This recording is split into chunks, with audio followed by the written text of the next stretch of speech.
ഒരു സ്പ്രെഡാണ്. കുട്ടികളും വലിയവരും ഒരുപോലെ ഇഷ്ടപ്പെടുന്നതാണിത്. വളരെ എളുപ്പത്തിൽ തന്നെ നമുക്കിത് തയ്യാറാക്കി എടുക്കാം. കപ്പലണ്ടി ഉപയോഗിച്ചിട്ടാണ് നമ്മളിത് തയ്യാറാക്കി എടുക്കുന്നത്. ഞങ്ങളുടെ നാട്ടില് ഇതിനെ കപ്പലണ്ടി എന്നാണ് പറയാ. ചില സ്ഥലങ്ങളിൽ കടലാന്നൊക്കെ പറയുന്നത് കേട്ടിട്ടുണ്ട്. എന്തായാലും പീനട്ട്. നമ്മളിത് സാധാരണ കടയിൽ നിന്നൊക്കെ വാങ്ങിക്കുമ്പോൾ അത്യാവശ്യം നല്ല വിലയൊക്കെ ഉണ്ട് ഇതിന്. പക്ഷെ വീട്ടിൽ നമുക്ക് വളരെ എളുപ്പത്തിൽ തന്നെ ഇത് തയ്യാറാക്കി എടുക്കാം. അപ്പൊ നമുക്ക് റെസിപ്പിയിലേക്ക് കിടക്കാം. അപ്പൊ നമുക്ക് പീനട്ട് ബട്ടർ തയ്യാറാക്കാൻ തുടങ്ങിയാലോ? അതിന് വേണ്ടിയിട്ട് ഞാനിവിടെ 1 കപ്പ് കപ്പലണ്ടി എടുത്തിട്ടുണ്ട്. ഇതിപ്പോ വറുത്ത കപ്പലണ്ടിയാണ്. ഞാനിപ്പോ ഇത് ഫ്രഷ് ആയിട്ട് വറുത്തെടുത്തതാണ്. ഇപ്പൊ കപ്പലണ്ടി വറുക്കണത് എല്ലാവർക്കും അറിയായിരിക്കും. ഇപ്പൊ അറിയാത്തവർക്ക് വേണ്ടിയിട്ട് ഞാൻ ജസ്റ്റ് ഒന്ന് പറയണതാണ്. ഞാൻ ഇതുപോലുള്ള പച്ചക്കപ്പലണ്ടി വാങ്ങിച്ചിട്ട് ഞാനിതിപ്പോ ഓവനിൽ വെച്ചിട്ട് മൈക്രോ മോഡിൽ റോസ്റ്റ് ചെയ്തെടുത്തതാണ്. റോസ്റ്റ് ചെയ്യണതിന് മുമ്പ് ഇത് നന്നായിട്ട് വാഷ് ചെയ്തെടുക്കുക. അതിനുശേഷം ഒരു 10 മിനിറ്റ് വെള്ളത്തിൽ സോക്ക് ചെയ്ത് വെക്കുക. ആ വെള്ളത്തിലേക്ക് ഉപ്പിട്ട് കൊടുക്കുക, ഉപ്പ് വേണമെന്നുണ്ടെങ്കിൽ. അതിനുശേഷം അത് ഡ്രെയിൻ ചെയ്തിട്ട് വറുത്തെടുക്കാം. അതിപ്പോ ഏത് മെത്തേഡിൽ വറുത്തെടുക്കണമെങ്കിലും ഉപ്പ് വെള്ളത്തിൽ സോക്ക് ചെയ്താലാണ് ആ ഒരു ഉപ്പ് ശരിക്കും പിടിക്കുള്ളൂ. കടായിലാണ് വറുക്കണമെന്നുണ്ടെങ്കിൽ ഒന്നില്ലെങ്കിൽ മണൽ, അതായത് നല്ല മണൽ, ക്ലീൻ ചെയ്ത മണൽ വേണം ഇതിന് വേണ്ടിയിട്ട്. അല്ലാന്നുണ്ടെങ്കിൽ ഉപ്പ് ഉപയോഗിച്ച് ഉപ്പിട്ടിട്ട് അതിലേക്ക് കപ്പലണ്ടി ചേർത്തിട്ട് അങ്ങനെയാണെങ്കിലും വറുത്തെടുക്കാം. ഇപ്പൊ കപ്പലണ്ടി വറുക്കണ വീഡിയോ കാണിക്കണമെന്നുണ്ടെങ്കിൽ എൻ്റെ അടുത്ത് പറഞ്ഞാൽ മതി, ഞാൻ വീഡിയോ അപ്ലോഡ് ചെയ്യാം. പിന്നെ ഞാനിവിടെ ആവശ്യത്തിന് ഉപ്പ് എടുത്തിട്ടുണ്ട്. ഉപ്പിപ്പോ നമ്മൾ കപ്പലണ്ടി വറുത്തെടുക്കുമ്പോൾ ഉപ്പ് ഇട്ടിട്ടുണ്ട്. എന്നാലും ടേസ്റ്റിനനുസരിച്ച് നമുക്ക് ഉപ്പ് ചേർത്ത് കൊടുക്കണം. ഉപ്പ് ചേർത്ത് കൊടുത്തില്ലെങ്കിലും കുഴപ്പമില്ല, അതൊക്കെ നമ്മുടെ ഇഷ്ടം. പിന്നെ നമ്മൾ പുറത്തുനിന്നൊക്കെ കപ്പലണ്ടി വാങ്ങിക്കില്ല, അത് ഉപയോഗിച്ചിട്ട് നമുക്ക് പീനട്ട് ബട്ടർ തയ്യാറാക്കി എടുക്കാം. ഇപ്പൊ ചില കപ്പലണ്ടിയിലൊന്നും നമ്മൾ പുറത്തുനിന്ന് വാങ്ങിക്കുമ്പോൾ ഉപ്പ് ഉണ്ടാവാറില്ല. അപ്പൊ അത് നോക്കിയിട്ട് ടേസ്റ്റിനനുസരിച്ച് മാത്രം ഉപ്പ് ചേർത്ത് കൊടുക്കുക. ഇപ്പൊ കൂടിപ്പോയി കഴിഞ്ഞാൽ പിന്നെ കഴിക്കാൻ ബുദ്ധിമുട്ടായിരിക്കും. പിന്നെ ഞാനിവിടെ എടുത്തിരിക്കുന്നത് തേനാണ്. തേൻ ഞാൻ ചേർക്കണ സമയത്ത് പറയാം എത്ര അളവ് എടുത്തുന്ന്. ഇതിന്റെ എല്ലാത്തിൻ്റെയും തൊലി നമുക്ക് കളഞ്ഞെടുക്കാം. ഇതുപോലെ ഒന്ന് റബ്ബ് ചെയ്ത് കൊടുക്കാം. പെട്ടെന്ന് തന്നെ തൊലി നമുക്ക് കളഞ്ഞെടുക്കാം. ഇപ്പൊ ഞാൻ ഇതുപോലെ റബ്ബ് ചെയ്തിട്ട് ഇതിന്റെ തൊലിയൊക്കെ മാറ്റിയിട്ടുണ്ട്.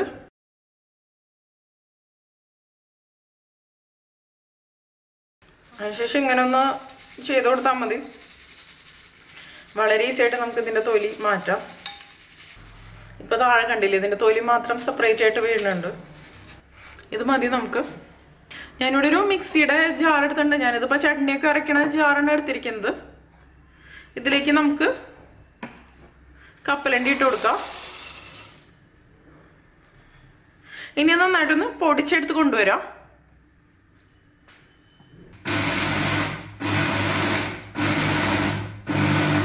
ഇതിപ്പോ കണ്ടില്ലേ, ഞാൻ ചെറുതായിട്ടൊന്ന് പൊടിച്ചെടുത്ത് കൊണ്ടുവന്നിട്ടുണ്ട്. പീനട്ട് ബട്ടർ പല രീതിയിൽ അവൈലബിൾ ആണ്. ചെറിയ തരികളോട് കൂടിയത് കിട്ടും, അതുപോലെ തന്നെ നല്ല സ്മൂത്ത് പേസ്റ്റ് ആയിട്ടുള്ളത് കിട്ടും. അതെങ്ങനെയാന്ന് വെച്ചാൽ നമ്മുടെ ഇഷ്ടത്തിനനുസരിച്ച് നമുക്ക് ഉണ്ടാക്കിയെടുക്കാം. ഇനി ഇതൊന്ന് നമുക്ക് അരച്ചെടുക്കാം.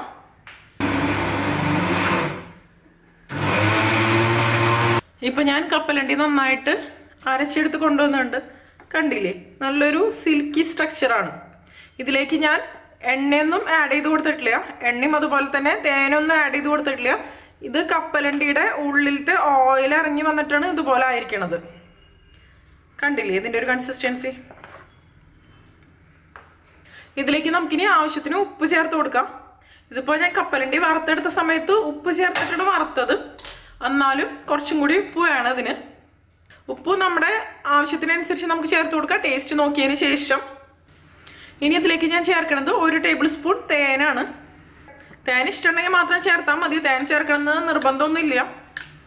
പക്ഷേ തേൻ ചേർക്കുമ്പോൾ കുറച്ചും കൂടി ഒന്ന് ടേസ്റ്റ് കൂടും.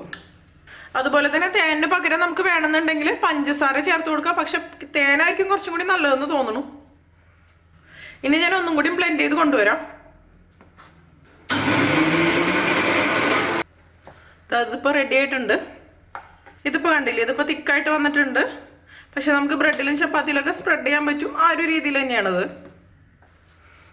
അപ്പൊ നമ്മുടെ പീനട്ട് ബട്ടർ റെഡി ആയിട്ടുണ്ട്. ഇത് കുട്ടികൾക്കൊക്കെ കൊടുക്കാൻ പറ്റിയ നല്ലൊരു സ്പ്രെഡ് തന്നെയാണ്. ഇതിപ്പോ വീട്ടിൽ നമ്മൾ തയ്യാറാക്കി എടുക്കുമ്പോൾ ഇത് നല്ല ഹെൽത്തിയുമാണ്. ഇപ്പൊ പുറത്തുനിന്നൊക്കെ വാങ്ങിക്കുമ്പോൾ അതിൽ പല പ്രിസർവേറ്റീവ്സ് ഒക്കെ അവർ ചേർത്ത് കൊടുക്കണ്ടായിരിക്കും. ഞാനിത് ബ്രെഡിൽ സ്പ്രെഡ് ചെയ്ത് കാണിക്കാം.